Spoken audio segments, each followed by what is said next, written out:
feel like I've kind of always been like a city girl, but strangely enough, I haven't been to a Broadway show yet. I feel like I know.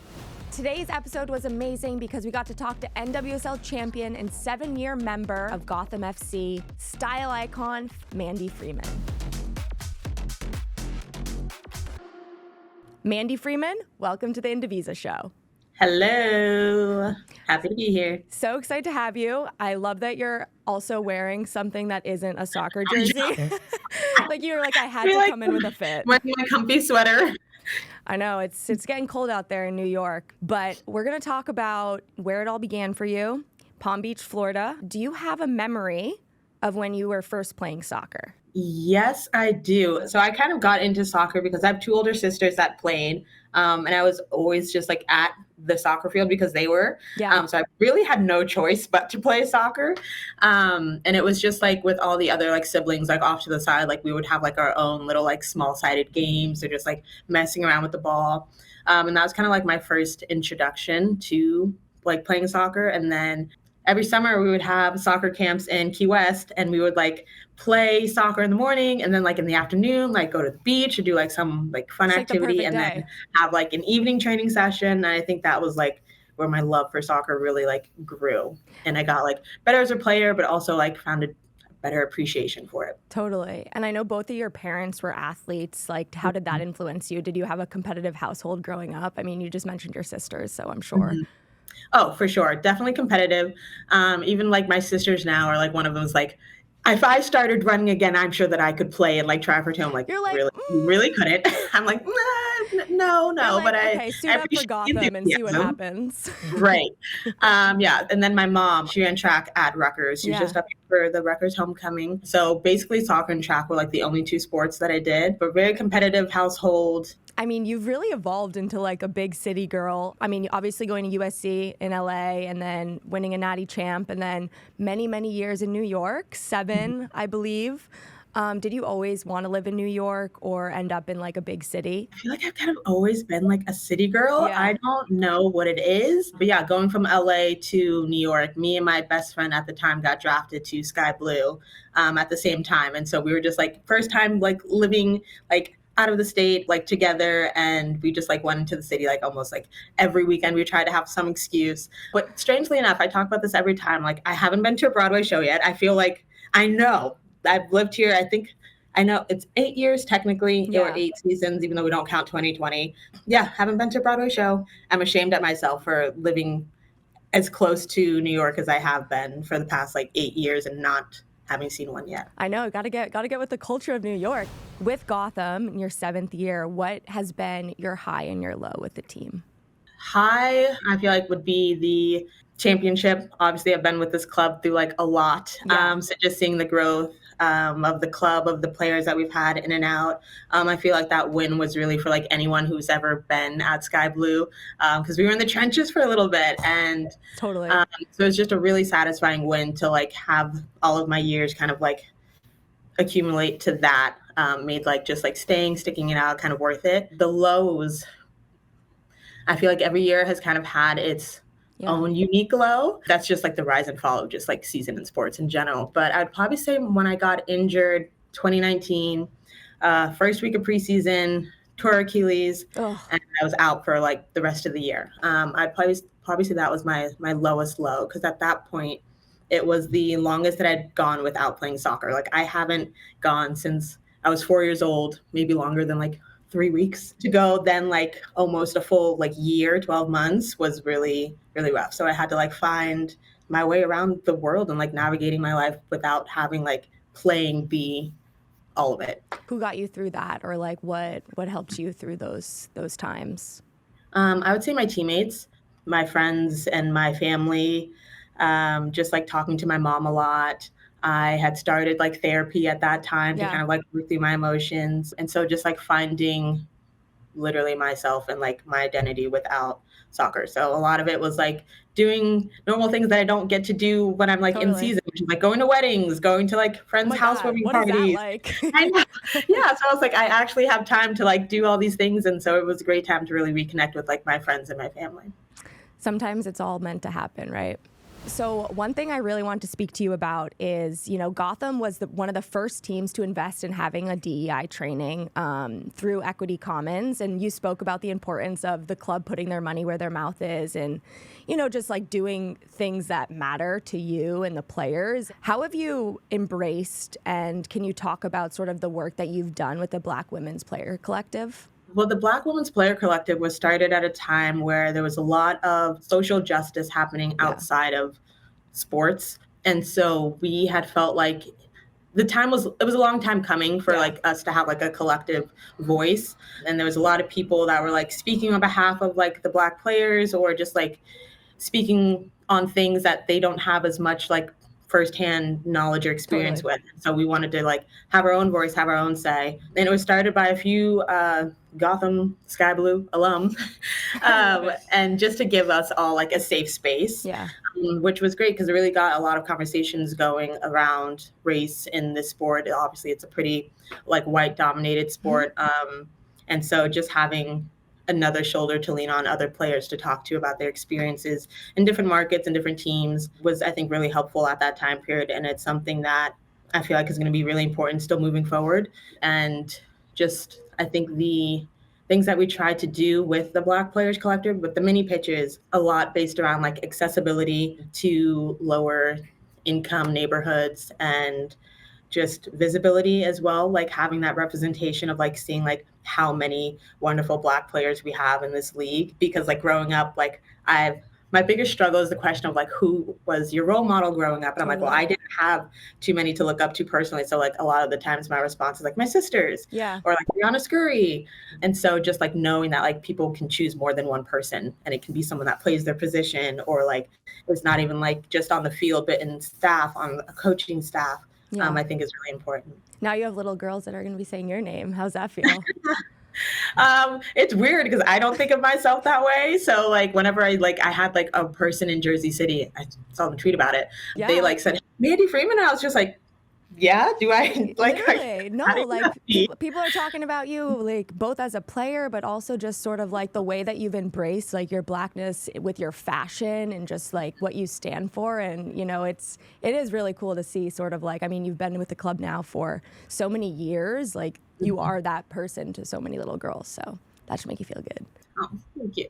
So how has it been for you in general, just embracing your Blackness, both in the league and on the team? I think it's something that it's not new to me. Like, just I feel like growing up in the soccer world, I was fortunate enough, like playing soccer in South Florida. There's a lot of different cultures.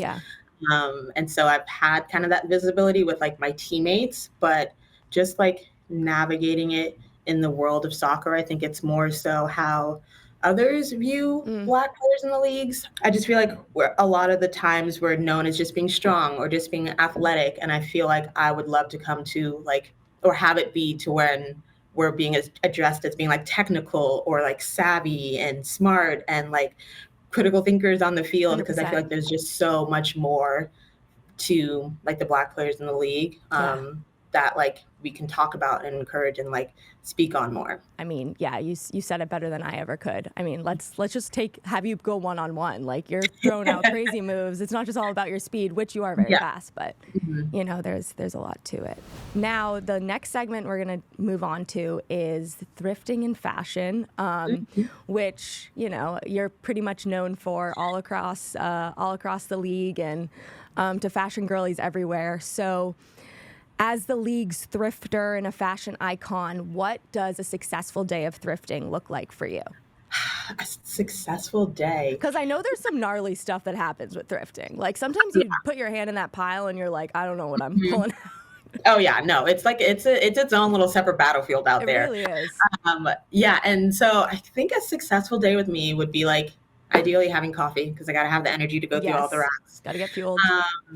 And then just finding like, I think my favorite is like finding little pieces, or when you see someone go down like the same aisle as you, like finding something that they didn't find. I feel like that's the kind of the joy that I get out of like thrifting and vintage shopping is kind of just like its uniqueness. I wear some crazy things sometimes. There's some crazy outfits, but I just like really love how like unique it is. Or like I get bored going to like regular stores now and like all the racks have like the same style and just like a different color because I'm just like used to the chaos of like vintage stores and thrift stores and stuff. So definitely gives me a little joy. I feel like you're a competitive thrifter. You're like talking about like the people next to you that are passing by something. You're like, found it.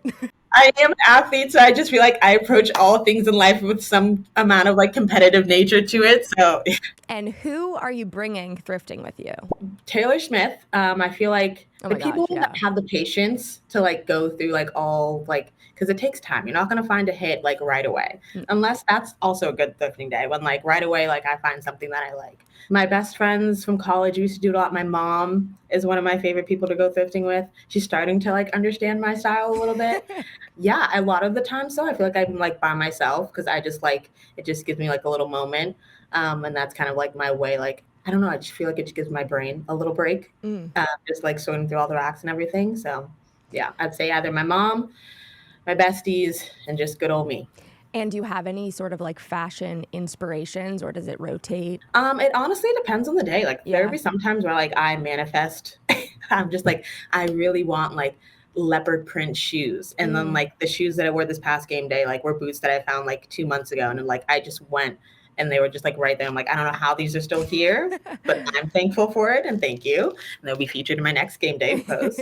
Yeah, so I feel like I just go in there with like an open mind. And is there anyone in the league that you look at their outfits and you approve like full 5 stars? The list can go on and on. I would say like Madison Hammond, Yes. Katie Johnson. Yeah, I think across the league you can find like on any given team like people that have really good style. Agreed. And how would you describe your style in 3 words? I mean, we know it's evolving, we know it changes on the day, but if you could use 3 adjectives to describe your style. I would say eclectic, a little bit like unexpected, and I'd say the last one probably just a vibe. Because I feel like a lot of times when I dress, I'm just going for like a vibe. You definitely give off vibes. Yeah, it's just a vibe. Yeah, it is a vibe. And when you were a kid, did you like playing dress up? I had like a little box of like all different like little like mini heels and like tutus and tiaras. So I definitely from a young age got this whole like dressing up. It started. Yeah. And what is your favorite city to shop in? I'd probably say Brooklyn. I just feel like they have a lot of different vintage stores. That's where I live. Hey, see, shout out. Yep. Yeah, I'd probably say that's my like probably my favorite city in New York in general. And do you have like a favorite store in Brooklyn? Ooh. Buffalo Exchange on like near Bergen in Brooklyn. They have some really good stuff. Ooh, I like shopping at 2nd Street too. Yes. They have like, a lot of different stores throughout New York. Yeah, they have one in like, Dumbo, right? There's yeah. And you can find like good like designer pieces, but also like everyday like pieces. So yeah, I feel you. Okay, so we're gonna do a ranking game. You're gonna rank your looks 1 through 5. You're not gonna know what's coming next. Okay, so this one, what is it serving? I'm gonna say like a 2. Yeah, I literally was just like, I want like a vest, but I don't want to wear a vest. And I have those overalls that I never wear. And so I was like, literally that morning before the game, I just cut them in half. And I was like, okay, we're gonna rock with this. So you made those overalls that day? Yeah. Okay. All right, bonus points for that. Ooh, this one's a 1. This one's a 10 out of 10 for me. I had like found this person that was doing like this style of vest and they have like bags and stuff and all of it was like 1-of-1 pieces. This is great. Ooh, this one. Funny enough, I said my mom is always like hit or miss. She's starting to understand my style. She hated this jacket. And then I wore it in style and she was like, okay, well, it's not that bad. I'll give it like a 2, like a 1.5. This one was probably like my most chill look. And this is one where I feel like it's just going for like a vibe, like denim on denim, Tims. We like got gifted the Tims for the team. And I wore, I'm pretty sure there was like hockey sleeves as like leg warmers. Like a 3. I'll give it like a 3. Okay. Yeah, I like that you're like a bag lady in this one. Literally, that's me all the time when I'm walking in. I have one bag for my stuff, one bag for the outfit, and then like whatever else in my hands. All right, and last one. Oh, this one's a 1 for me. This was like my first time like experimenting with like midi skirts and just like this kind of like monochromatic, but It's also so like good. print thing. Like I've got stripes, I've got plaid. And this was for our Juneteenth game. And so the shirt was like a Black Yankees. So I just wanted to like represent like Juneteenth and like my Blackness, but also like make it fashionable.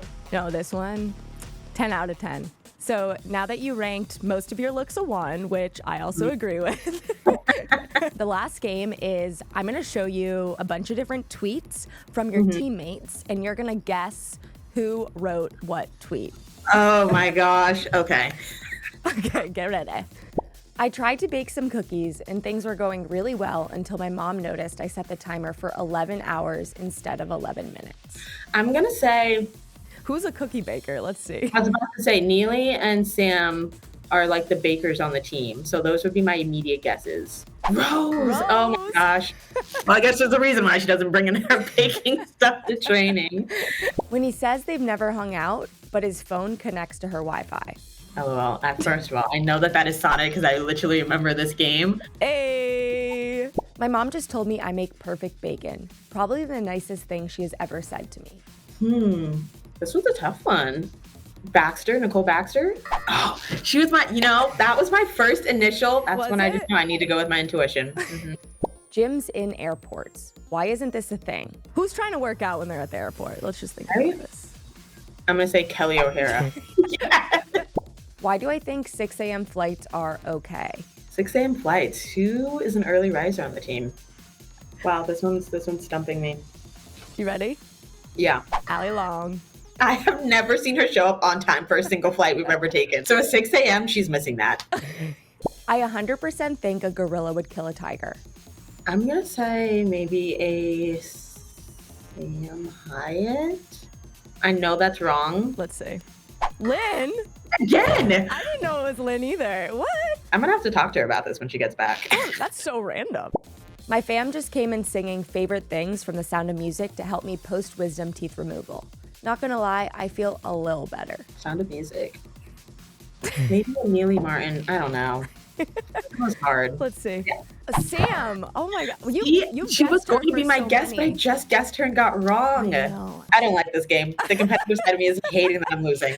I live for that. I should have started my paper 3 hours ago. I'm not going to finish it in time rush. It makes me feel alive. Yeah, I feel like either a Sonnet or a Kelly. Midge. Some Harvard. Some Harvard in her. All right, last one. Football is dead. Who would type dead that way? I'm gonna go with like a Rose. Sam. Oh. Again, what was the context? Right? Okay, awesome. Well, thank you so much. This was a lot of fun. I really appreciate you taking the time, and good luck with the rest of the season. Hi, I'm Mandy Freeman. I play for Gotham FC. You can catch me on the Indivisa Show and follow me on Instagram at @MandyFree_.